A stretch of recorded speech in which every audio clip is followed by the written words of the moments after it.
Hello, my name is Diane, and today I want to talk about everything I read in May. Unfortunately, May was not a very good reading month for me. I finished 4 books, which isn't too bad, but I didn't really enjoy most of them. The first book that I read at the very beginning of the month was the only one that I really loved, and then after that, it just kind of was all downhill from there, and it really slowed down my reading pace, picking up a few things in a row that I just wasn't really enjoying, which was kind of a bummer, but not the worst thing. And they were all books that I've had my eye on for a bit, so I'm glad I tried them. I'm disappointed that I didn't enjoy them. Normally, I talk about the books that I read in the order that I finished them. This month, I'm going to save the first book I read for the ending so we can leave on a positive note. So I'm going to start with the one that I didn't finish, and then we'll work our way up in quality, in my opinion anyway. So first up, the book that really slowed me down the most was A Memory Called Empire by Arkady Martine. This is the first book in a sci-fi series that is very highly regarded. It's won a bunch of awards. I've never heard anyone say anything bad about it. Anyone I hear talk about it absolutely loved it. I was not one of those people. I read about half of this before I finally just said I really don't care about anything that's happening and gave up on it. I DNF'd it.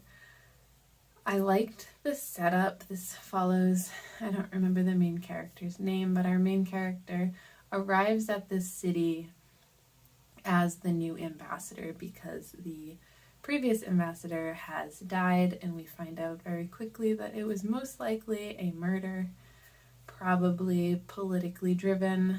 So there's a lot of cool setup and intrigue at the beginning of the story. I was really interested in the murder mystery aspect of it while we get to know this new place.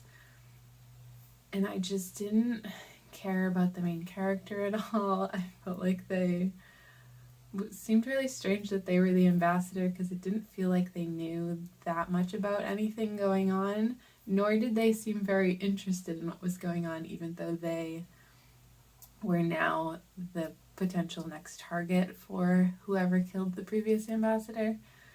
And it just felt like there was a lot of intrigue and setup at the beginning, and then it kind of just dropped off. Our character was more interested in the culture of the place, which could have been really interesting, but it's hard for me to care about the setting when I don't care about what's going on in the setting. And I really didn't care about the main character, which is the focus of what was going on. She's definitely the center of everything happening because you're just following her, really. I don't know, maybe more interesting things happen later. I'll never know. I gave up on it. I don't plan on giving it another chance in the future. It just didn't engage me at all. So, very disappointing, but I mean, don't let me dissuade you from reading it because everyone else seems to love this book. It's very confusing to me why. It's not the worst thing. It wasn't like terrible. It just wasn't engaging at all. I wasn't that invested in the main character or anything happening. Then around the same time as this, I also picked up A Master of Djinn by P. Djeli Clark. This was much more interesting to me. I liked what was happening in it a lot more, but the initial setup and something about the tone of it felt very similar to me, and where I was really struggling with A Memory Called Empire, it kind of bled into my enjoyment of A Master of Djinn. So I ended up setting that one down. I think I read a quarter of it, maybe a third of it. And I wanted to know what was happening, but I was really having trouble separating my feelings for the other book from my feelings for this book, and I didn't want that to interfere with my enjoyment of it when it had nothing to do with A Master of Djinn. So I set that one down. I am not calling it a DNF because I am planning on picking it up again at some point in the future when I'm in the mood for that. But I am much more interested in that story. I don't feel like I was far enough into it to to really know if that book also just wasn't working for me, or if it was just because I wasn't enjoying the other book that I was reading right before I picked this up, or around the same time that I picked this up. I forget if they overlapped. So A Master of Din I did start reading last month. I did not finish it, but I hopefully will in the future. In the least, I'm going to give it another shot once I've read some more things that I actually liked, and I can go into this with a better headspace. Then I read Lies We Sing to the Sea by Sarah Underwood. This was so disappointing. I feel so bad saying that I just straight out didn't like a book at all, but it happens. I can't love everything I read. I wish. Lies We Sing to the Sea was marketed as a feminist Odyssey retelling. I don't think it's either of those things. It's based on one line from the Odyssey, a very small piece of the Odyssey, where Penelope's 12 maids are hung, and in this book, Poseidon punishes the city, the island, for killing those 12 maids, and they now need to sacrifice 12 women every year to keep Poseidon from doing something. I don't know what Poseidon cared about anything. I think he's gonna like destroy the island or something.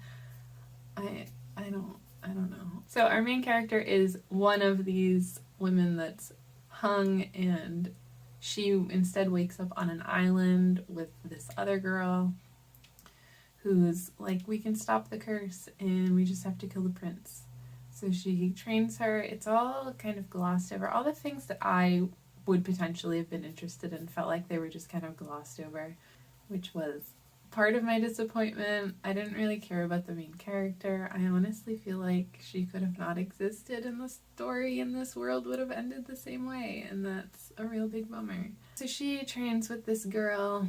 They go and meet this prince. There's this weird love triangle. I really didn't care about either side of it. I didn't feel the connection either way. And I felt like the plot just kind of disappeared into the background, and people were just kind of hanging out talking to each other. I don't know, it wasn't very exciting. Felt like I was just waiting for something to happen the entire time I was reading it, and then nothing really ever did. I didn't get any payoff for that, including the ending. I felt like was a little lackluster. So that was a bummer.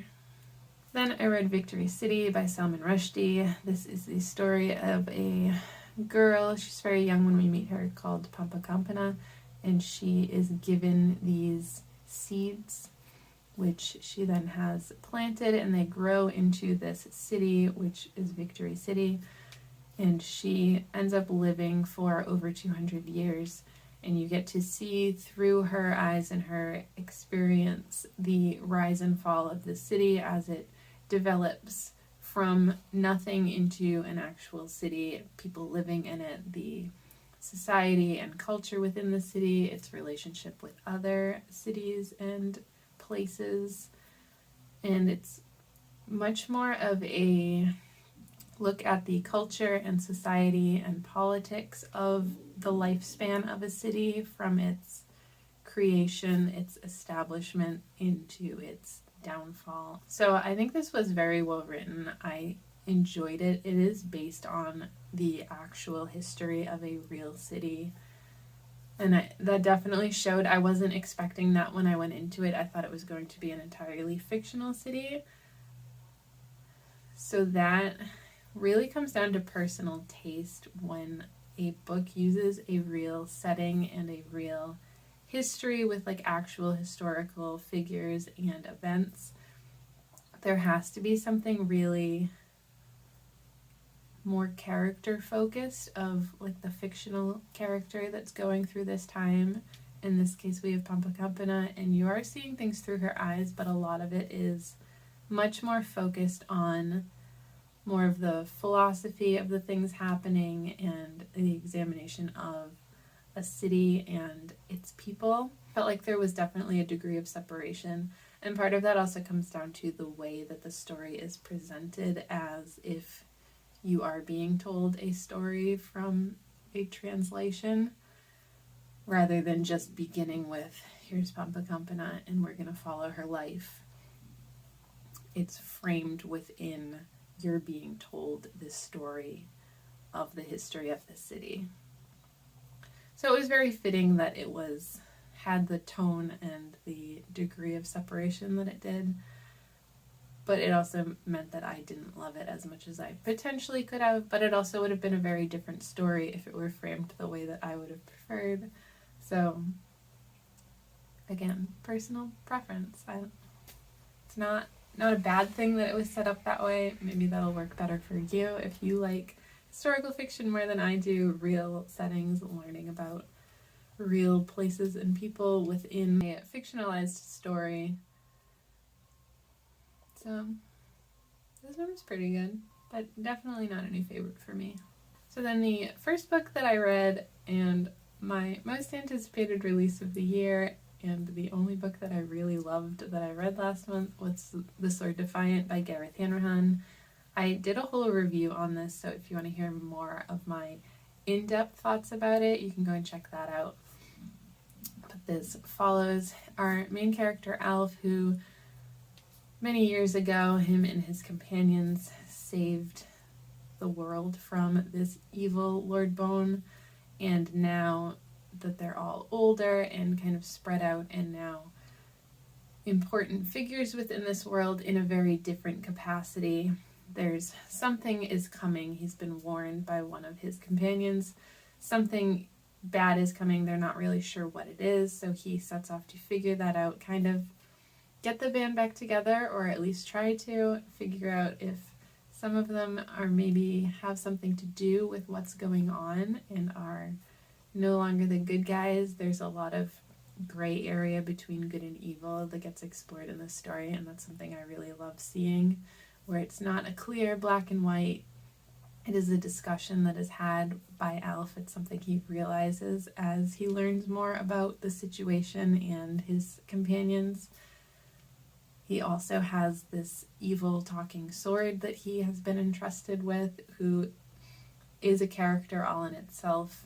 Just had a lot of fantasy elements that I really love, but it also took some unique takes on those.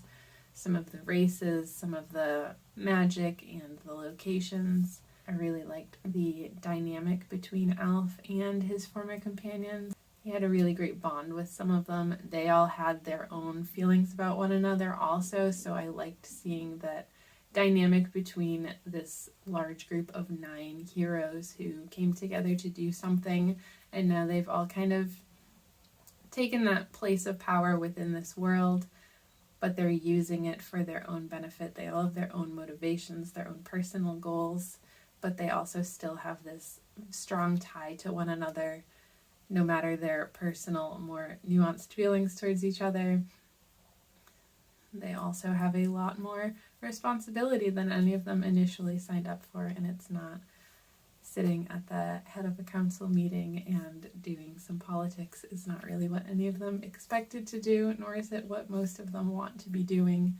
So this had a nice mix of adventure and journeying through this world, some good action, and there was a lot of very digestible world building and magic development and getting to know these characters and their history with one another in this place.